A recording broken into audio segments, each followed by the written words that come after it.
Hello students, welcome to Siddiqui coaching point. मैं Shan Alam Siddiqui, biology lecturer Siddiqui coaching point. दोस्तों, आज हम अपने एक नए सफर की शुरुआत करने जा रहे हैं जिसमें हम बायोलॉजी का इंट्रोडक्शन स्टार्ट कर रहे हैं और उसके बाद हम 11th और 12th की कंप्लीट बायोलॉजी को कवर करेंगे। जैसे कि आज का हमारा लेक्चर है इंट्रोडक्शन ऑफ बायोलॉजी, यानी बायोलॉजी क्या है।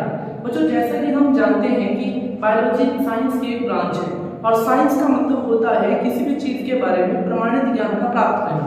It means verification knowledge he science होती है, चाहे वो किसी भी विषय किसी भी सब्जेक्ट पर हो। तो जब हम देखते हैं करते हैं तो बच्चों, जब हम साइंस को स्टडी करते हैं तो हमें पता लगता है कि साइंस की 3 ब्रांचेस होती है, केमिस्ट्री, फिजिक्स और बायो। आज हम बात कर रहे हैं बायोलॉजी के बारे में। जैसे कि हम आज स्टार्ट कर रहे हैं इंट्रोडक्शन ऑफ बायोलॉजी। तो जीव विज्ञान साइंस की एक ब्रांच है, विज्ञान की एक शाखा है जिसमें हम जीवन और सजीवों के बारे में अध्ययन करते हैं। चलिए हम पढ़ते हैं। हम बात कर रहे हैं biology is the branch of science that deal in study of life और लिविंग ऑर्गन्स। जब हम सारे सजीवों के बारे में पढ़ते हैं तो इसी को बायोलॉजी कहते हैं। बायोलॉजी की शुरुआत सबसे पहले सन 322 ईसा पूर्व 322 बिफोर सेंचुरी में एक जिनका नाम था एरिस्टोटल यूनान के दार्शनिक फिलोसोफर थे। उन्होंने पहली बार जीवन को समझा था। ये जानना चाहते थे कि सजीवों में कौन कौन सी प्रॉपर्टीज होती हैं, पर इन्होंने बायोलॉजी को बायोलॉजी नाम नहीं दिया। इन्होंने बायोलॉजी को नाम दिया नेचुरल साइंस। बायोलॉजी 1802 में एक साइंटिस्ट, 2 साइंटिस्ट थे। एक थे सबसे बड़े साइंटिस्ट थे सर डी लैमार्क फ्रांस के साइंटिस्ट थे बच्चों, और ये फ्रांस के साइंटिस्ट थे जिन्होंने पहली बार बायोलॉजी को बायोलॉजी नाम दिया था। इसी सन में जर्मनी के साइंटिस्ट ट्रेवियरस ने भी बायोलॉजी को बायोलॉजी नाम दिया। यानी नेचुरल साइंस, जिसे पुराने समय में नेचुरल साइंस माना जाता था, 1802 में उसका नाम बदल करके बायोलॉजी कर दिया गया। अब क्यों हमने इनसे पूछा, भाई नेचुरल साइंस अरस्तु ने नाम दिया था, अरस्तु फादर ऑफ बायोलॉजी है क्योंकि बायोलॉजी की शुरुआत अरस्तु ने ही की है। तो इन्होंने इतना अच्छा नाम दिया नेचुरल साइंस, आपने इसे बायो क्यों कर दिया? तब इन्होंने बोला देखो नेचर में सब कुछ है और बायोलॉजी में हम सिर्फ स्टडी कर रहे हैं सिर्फ और सिर्फ लाइफ के बारे में। क्योंकि उस समय तक आते आते साइंस बहुत डेवलप हो चुका था, साइंस में बहुत सारी चीजें आ चुकी थी और साइंस का डिस्कवरी इतनी ज्यादा हो चुकी थी कि हम साइंस को एक साथ कवर नहीं कर सकते थे। तो इसीलिए हमने साइंस को पार्ट्स में डिवाइड कर दिया, केमिस्ट्री अलग, फिजिक्स अलग, बायो अलग, और इसीलिए इन्होंने नाम दिया बायोलॉजी। इन्होंने बायोलॉजी नाम दिया। बायोलॉजी एक अंग्रेजी शब्द नहीं है बच्चों, बायोलॉजी एक ग्रीक भाषा का शब्द है। बायोलॉजी एक ग्रीक भाषा का शब्द है और ये ग्रीक लैटिन भाषा का शब्द है जो 2 शब्दों से मिलकर बना है, बायो प्लस लॉजी, इसीलिए है बायोलॉजी। ठीक है, बायो प्लस लॉजी में बायो शब्द आया है बायो से। ये ग्रीक भाषा का शब्द है बायोस, जिसका मॉडिफाइड फॉर्म होता है बायो। और बच्चों, बायोस या बायो का मीनिंग क्या होता है? इंग्लिश में इसका मतलब होता है लाइफ। और लॉजी जो है वो एक वर्ड से आया जिसका नाम है लोगोस, यानी लोगोस को मॉडिफाइड करके बनाया गया है लॉजी। और लॉजी या लोगोस का मतलब होता है स्टडी करना। इट मींस बायोलॉजी का पूरा मतलब होता है लाइफ की स्टडी करना। It means study of life, जीवन के बारे में पढ़ना। तो बच्चों, जब हम लाइफ के बारे में स्टडी करते हैं, जीवन के बारे में पढ़ते हैं, लाइफ क्या है, किस मटेरियल में है, क्या डिफरेंसेस देखने को मिलेंगे, दुनिया में कौन कौन से लिविंग कहां देखने को मिल रहे हैं, उनकी डाइवर्सिटी के बारे में, उनकी बायोलॉजिकल एक्टिविटीज के बारे में, उनकी बॉडी स्ट्रक्चर के बारे में, उनकी एनाटॉमी के बारे में, उनकी फिजियोलॉजी के बारे में। जब हम किसी लिविंग की कंप्लीट प्रॉपर्टीज को स्टडी करते हैं तो ये प्रॉपर्टीज कहलाती है बच्चों बायोलॉजी। क्या ये बात समझ आ रही है? तो हमें पता है बायोलॉजी का सीधा सा मतलब है, बायोलॉजी मतलब स्टडी ऑफ लाइफ, लाइफ की स्टडी करना। बायोलॉजी का मतलब है स्टडी ऑफ लाइफ, लाइफ की स्टडी करना। तो बच्चों, लाइफ क्या है? भाई लाइफ की स्टडी करने को बायोलॉजी कहते हैं, but what is life? Life क्या है बच्चों? लाइफ एक ऐसा शब्द है जिसकी डेफिनेशन हर इंसान अलग तरीके से देगा। इट मींस ये एक ऐसा शब्द है जिसकी किसी के पास भी सही डेफिनेशन प्रेजेंट है ही नहीं, क्योंकि बायो खुद कह रहा है, बायो कह रहा है हमारे पास भी लाइफ की सही डेफिनेशन नहीं है भाई, हम भी नहीं जानते लाइफ की सही डेफिनेशन क्या है। लेकिन हाँ, एक बात जरूर है, हम आपको साइंटिफिक रीजन से बता सकते हैं बायोलॉजी क्या है। तो हमने देखा कि बायो का मतलब हो जाता है लाइफ, लाइफ का मतलब हो जाता है एक नेचुरल एनर्जी। क्योंकि बेटा हम देखते हैं पूरी दुनिया में दो तरह के सब्सटेंस मौजूद होते हैं, एक होते हैं लिविंग सब्सटेंस, एक होते हैं नॉन लिविंग सब्सटेंस, यानी कि living material, non living material. कोई भी मटेरियल जो लिविंग है वो बायोलॉजिकल एक्टिविटीज को परफॉर्म करता है, जैसे वो रेस्पिरेशन कर रहा है, सांस ले रहा है, खाना खा रहा है, न्यूट्रिशन कर रहा है, ग्रो कर रहा है, वृद्धि कर रहा है, अपने जैसे नए बच्चों को जन्म दे रहा है, रिप्रोडक्शन कर रहा है। ये सारी प्रॉपर्टीज एक लिविंग मटेरियल में ही हो सकती है। नॉन लिविंग मटेरियल ना सांस लेता है, ना ग्रो करता है, ना खाना खाता है, कुछ भी नहीं करता, बेचारा जैसा है ऐसे पड़ा रहेगा। तो इसका मतलब वो नॉन लिविंग है। तो हम ये शुरू से पढ़ते आ रहे हैं ये लिविंग है, नॉन लिविंग है, लिविंग है, नॉन लिविंग है, लिविंग है, नॉन लिविंग है। But what is the major difference of living and non living? Living और नॉन लिविंग के बीच में मेजर डिफरेंस क्या है बच्चों? मेजर डिफरेंस ये है कि लिविंग के पास लाइफ है और नॉन लिविंग के पास लाइफ नहीं है। तो व्हाट इज लाइफ? साइंस कहता है कि जब कोई मटेरियल, कोई लिविंग मटेरियल जन्म लेता है, पैदा होता है, तो उसके अंदर बायोलॉजिकल एक्टिविटीज होती हैं। लाइक वो सांस लेता है, वो न्यूट्रिशन करता है, वो एक्सक्रिएशन करता है, वो ग्रो करता है, वो रेस्पिरेशन करता है, उसके अंदर ब्लड का सर्कुलेशन हो रहा है, उसमें मेटाबॉलिज्म रिएक्शंस हो रही हैं, बहुत सारी उपापचय क्रियाएं उसके अंदर हो रही हैं। तो क्या ये सब हो रही? अब वो तब तक चलती रहेंगी, हमेशा नहीं। वो सांस हमेशा नहीं लेगा, वो ग्रो हमेशा नहीं करेगा। एक समय आएगा बच्चों कि उसके साथ सारी बायोलॉजिकल एक्टिविटीज होना बंद हो जाएगी। एक समय आएगा कि सारी बायोलॉजिकल एक्टिविटीज होना बंद हो जाएंगी। इट मींस वो मर जाएगा। और जब वो मर जाएगा तो रेस्पिरेशन बंद, न्यूट्रिशन बंद, एक्सक्रिएशन बंद, ग्रो करना बंद, अपने जैसे नए बच्चों को पैदा करना, सारी बायोलॉजिकल एक्टिविटीज रुक गई। कैसे रुक गई है? इसका मतलब ये है बच्चों कि उसके अंदर जो बायोलॉजिकल एक्टिविटीज रुक गई है, जरूर उसके अंदर से कुछ ना कुछ निकल गया है। तो साइंस कहते हैं जो निकला है वही लाइफ है। इट मींस हमने देखा तो नहीं, कोई व्यक्ति मर गया, मरते समय हमने नहीं देखा उसके अंदर से क्या निकला है। तो साइंस कह रहा है कि एक नेचुरल एनर्जी उसके अंदर से क्या रिलीज हुई है? एक नेचुरल एनर्जी रिलीज हुई है बच्चों। एक नेचुरल एनर्जी, एक प्राकृतिक ऊर्जा रिलीज हुई है। और वो प्राकृतिक ऊर्जा, वो नेचुरल एनर्जी एक ऐसी एनर्जी है जिसकी वजह से मटेरियल सारे काम कर रहा था। यानी कि जब कोई लिविंग मटेरियल पैदा होता है, जब कोई लिविंग मटेरियल जन्म लेता है, तो उसके अंदर एक स्पेशल काइंड्स ऑफ एनर्जी होती है। और वो स्पेशल काइंड्स ऑफ एनर्जी जो होती है, वही एनर्जी उसको सारी बायोलॉजिकल एक्टिविटीज कराती है। और जब वो मर जाता है तो उसके अंदर से वो एनर्जी रिलीज हो जाती है, ऊर्जा उत्सर्जित हो जाती है। और हम जानते हैं ऊर्जा को हम देख नहीं सकते, हम जानते हैं ऊर्जा को सिर्फ, एनर्जी को सिर्फ फील किया जा सकता है बच्चों, जैसे टेम्परेचर को फील कर सकते हैं, है ना। और उसके अलावा हम इलेक्ट्रिसिटी फील कर सकते हैं, लेकिन देख नहीं सकते, टच नहीं कर सकते। उसी तरह जिंदगी को टच नहीं कर सकते, जिंदगी को देख नहीं सकते, बट है फील कर सकते। मैं बोल रहा हूं लाइफ है। तो बायोलॉजी कहती है भाई हमें भी नहीं पता जिंदगी की डेफिनेशन क्या है, लेकिन हाँ ये है, लाइफ एक नेचुरल एनर्जी है, एक प्राकृतिक ऊर्जा है जिसको जो सारे सजीवों के अंदर बनती है, सारे लिविंग बॉडी के अंदर बनती है। और इसी की वजह से सारे लिविंग जीव, सारे के सारे बायोलॉजिकल, सारे के सारे लिविंग ऑर्गेनिज्म बायोलॉजिकल एक्टिविटीज करते हैं।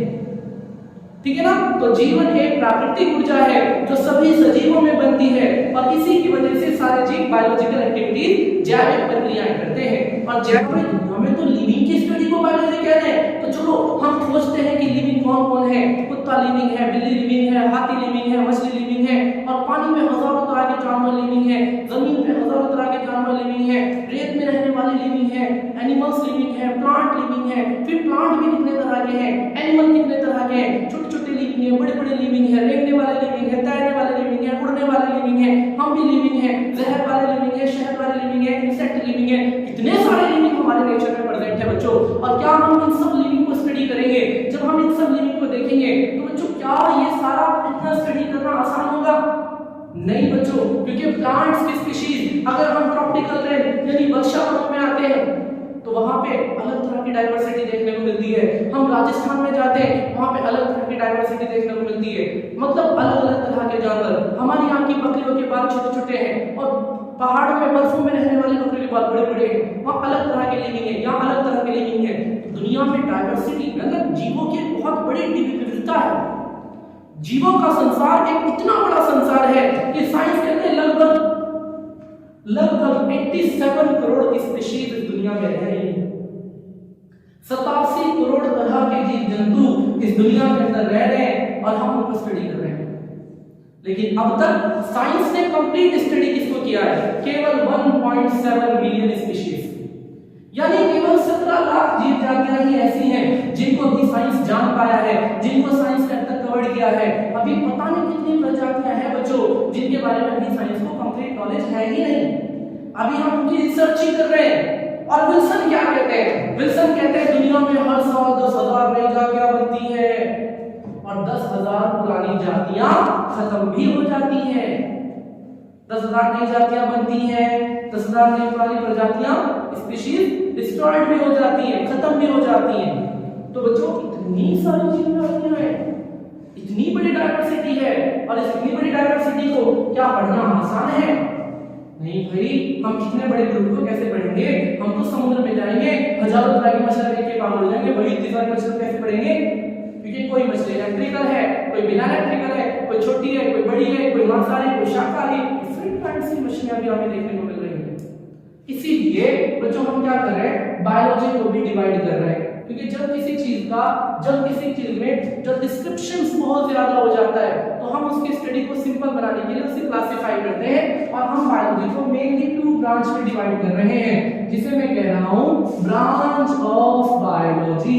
तो अगर हम देखते हैं बच्चों बायोलॉजी की स्टडी को सिंपल बनाने के लिए ब्रांच ऑफ बायोलॉजी को स्टडी किया जाए तो हमें पता है कि बायोलॉजी की मेनली 2 ब्रांचेस हैं। Number 1 botany. बच्चों बॉटनी जो है वो भी ग्रीक लैंग्वेज का शब्द है, एक ग्रीक लैंग्वेज और लैटिन लैंग्वेज का शब्द है जो आया है बोटेन से। कहां से आया बच्चों? बॉटनी शब्द आया है बोटेनी से। और ये जो बोटेने है ये ग्रीक लैंग्वेज का वर्ड है जिसका इंग्लिश ट्रांसलेशन होता है हर्ब, और इस हर्ब की हिंदी होती है शाक। और शाक मतलब पेड़ पौधे। इट मींस प्लांट के बारे में स्टडी करने को बॉटनी कहा गया। नहीं समझ आ रहा? करते हैं तो बायोलॉजी की वो ब्रांच जिसमें प्लांट की स्टडी की जाती है उसे बॉटनी कहा जाता है। बॉटनी एक वर्ड है, ग्रीक लैंग्वेज का वर्ड है, इंग्लिश का वर्ड नहीं, ग्रीक लैंग्वेज का वर्ड है जो आया है बोटेने से, जिसका इंग्लिश ट्रांसलेट होता है हर्ब और हिंदी में इसे कहते हैं शाक। और पूरी बॉटनी को हिंदी में कहा जाता है वानस्पतिक विज्ञान। क्या कहा जाता है बच्चों? वानस्पतिक विज्ञान, जिसमें हम प्लांट्स की स्टडी को पढ़ेंगे। किसको स्टडी करेंगे? प्लांट की स्टडी को पढ़ेंगे। तो अगर मैं आपसे कहता हूं बेटा कि जो बॉटनी है, बॉटनी जो है वो एक ब्रांच है, किसकी ब्रांच है? Of biology. किसकी ब्रांच है बच्चों? बायोलॉजी की ब्रांच है, जिसमें हम दैट डील्स इन स्टडी कर रहे होते हैं, that deals in study of plant. क्या पढ़ रहे होते हैं बेटा? सारे प्लांट की स्टडी करेंगे और उसकी सारी प्रॉपर्टीज को पढ़ेंगे। प्लांट की स्टडी करेंगे और उसकी सारी प्रॉपर्टीज को पढ़ेंगे, तो हम इसे कहेंगे बेटा बॉटनी। तो बॉटनी क्या है? बॉटनी बायोलॉजी की एक ब्रांच है जिसमें हम क्या करते हैं? प्लांट्स के बारे में पढ़ते हैं। सारे प्लांट्स की स्टडी को बॉटनी कहते हैं। दुनिया में पहली बार बॉटनी को पढ़ने वाले, बॉटनी को स्टडी करने वाले इंसान कौन थे? साइंटिस्ट कौन थे बेटा? वो थे the student of Aristotle. Aristotle के स्टूडेंट, उनका नाम क्या था बेटा? उनका नाम था थियोफ्रास्टस। उनका नाम था थियोफ्रास्टस। थियोफ्रास्टस ने इनको स्टडी किया था। तो इसीलिए थियोफ्रास्टस को फादर ऑफ बोटनी भी कहा जाता है। क्या ये बात समझ आ रही है बच्चों आपको? बिल्कुल अच्छे से, वेरी गुड। तो बच्चों अब हम देखते हैं the second branch of biology. Biology की जो दूसरी ब्रांच होती है उसे कहते हैं जूलॉजी। उसे क्या कहते हैं बच्चों? जूलॉजी। और जूलॉजी जो है बायोलॉजी की एक ऐसी ब्रांच है जिसमें एनिमल्स की स्टडी की जाती है। किसकी स्टडी की जाती है बच्चों? एनिमल की स्टडी की जाती है, और एनिमल की स्टडी करने को ही जूलॉजी कहते हैं। आइए देखते हैं कि जूलॉजी वर्ड कहां से आया है। तो बच्चों जूलॉजी जो वर्ड है वो 2 जगह से आया है, जिसमें 2 शब्द आते हैं जू। ये जो जू है ये बना है ज़ॉन से, क्योंकि ये भी एक ग्रीक लैंग्वेज का वर्ड है। ये भी एक ग्रीक लैंग्वेज का वर्ड है जो आया है जू यानी ज़ॉन से, और ज़ोन्स के साथ लगता है लॉजी। ज़ोन्स के साथ क्या लगा बच्चों? लॉजी लगा हुआ है। बच्चों जोन्स का मतलब होता है एनिमल्स, जोन्स का मतलब होता है एनिमल, और लॉजी का मतलब हम ऊपर पढ़ कर आए हैं, लॉजी मतलब स्टडी, लॉजी मतलब स्टडी। तो सिंपल शब्दों में कहा जाए तो जूलॉजी क्या है? जूलॉजी बायोलॉजी की एक ब्रांच है जिसमें हम एनिमल की स्टडी करते हैं। जूलॉजी बायोलॉजी की एक ब्रांच है जिसमें हम एनिमल्स की स्टडी करते हैं। तो मैं कह सकता हूं बच्चों कि जूलॉजी अगर पूछा जाए क्या है तो हम कह रहे हैं zoology is the branch, zoology is the branch of biology, zoology biology की एक ब्रांच है that deals, जिसमें स्टडी किया जाता है, that deals in study of all animal, जिनमें हम सारे एनिमल्स के बारे में पढ़ते हैं। तो बच्चों शुरू में क्या किया गया? दुनिया के सारे लिविंग को दो पार्ट्स में डिवाइड किया गया। Number 1 plants, number 2 animal. Plant की स्टडी को बॉटनी कहा गया और एनिमल की स्टडी को जूलॉजी कहा गया। तो बच्चों अब तक शायद आपको समझ आ गया होगा कि बायोलॉजी क्या है। तो बच्चों मैंने बताया बायोलॉजी साइंस की एक ब्रांच है जिसमें हम सारे लिविंग मटेरियल के बारे में पढ़ते हैं, जिनके अंदर जिंदगी होती है, जिनके अंदर लाइफ होती है, हम उनके बारे में स्टडी करते हैं, उसे कहते हैं बायोलॉजी। और बेटा बायोलॉजी की शुरुआत सबसे पहले एरिस्टोटल ने की थी 322 बिफोर सेंचुरी में, और इसीलिए एरिस्टोटल को फादर ऑफ बायोलॉजी कहते हैं। लेकिन बायोलॉजी नाम एरिस्टोटल ने नहीं दिया था, एरिस्टोटल ने इसे कहा था नेचुरल साइंस, नेचुरल साइंस कहा था एरिस्टोटल ने 1802 में। 1802 में फ्रांस के वैज्ञानिक डी लैमार्क और जर्मन के वैज्ञानिक क्लेमेंस ने पहली बार टर्म बायोलॉजी यानी बायोलॉजी शब्द को यूज किया था। और इन्होंने बायोलॉजी शब्द क्यों कहा था? इन्होंने कहा बायोलॉजी एक ग्रीक भाषा का शब्द है जो दो चीजों से मिलकर बना है, बायो प्लस लॉजी। इसमें बायो ग्रीक लैंग्वेज का एक वर्ड है जो आता है बायो से और इसका मतलब होता है लाइफ, और लॉजी एक ग्रीक लैंग्वेज का वर्ड है जिसका जो आता है लोगोस से और जिसका मतलब होता है study. It means study of life is known as biology. और ये दो ब्रांचेस में कवर्ड है, बॉटनी एंड जूलॉजी। बॉटनी में हम प्लांट की स्टडी करते हैं और एनिमल में हम एनिमल की स्टडी करते हैं। जीवन की शुरुआत के साथ साथ फिर हमने बायोलॉजी में माइक्रोस्कोप की डिस्कवरी की, और माइक्रोस्कोप की खोज होने के साथ साथ कई सारे फीचर्स हमारे सामने आते रहे। फिर हमें वायरस मिले, बैक्टीरिया मिले, हमें सूक्ष्म जीवों की खोज हो गई, और जब सूक्ष्म जीवों की खोज हुई, माइक्रोस्कोपिक ऑर्गेनिज्म की खोज हुई, तो हमने बायोलॉजी में बहुत ज्यादा डिस्कवर किया। सन 18 से 19 के बीच साइंस में सबसे ज्यादा डिस्कवरी हुई है, और इसीलिए इस समय को the golden time of science कहा जाता है, विज्ञान का सुनहरा युग कहा जाता है। उसके बाद बायोलॉजी की और बहुत सारी ब्रांचेस बन गई। जब हमने बायोलॉजी में टेक्नोलॉजी को यूज किया तो उसे बायोटेक्नोलॉजी कहा गया। जब हमने बायोलॉजी में सूक्ष्म जीव यानी microscopic organism like protozoans, bacteria, virus, इन सब चीजों को स्टडी किया तो उसे माइक्रोबायोलॉजी कहा गया। फिर उसके बाद हमने कवक यानी फंजाई की स्टडी की तो उसे माइसिटोलॉजी कहा गया। हमने डिफरेंट काइंड्स ऑफ लिविंग को स्टडी किया है, और फिर बायोलॉजी की कई सारी ब्रांचेस बनती चली गई। तो ये था बायोलॉजी का इंट्रोडक्शन। इसके बाद हम स्टडी करेंगे chapter number 1 11th class biology the living world. इसके लिए हम अगला लेक्चर डालेंगे बच्चों, उसके लिए आप प्रतीक्षा करें। Thank you.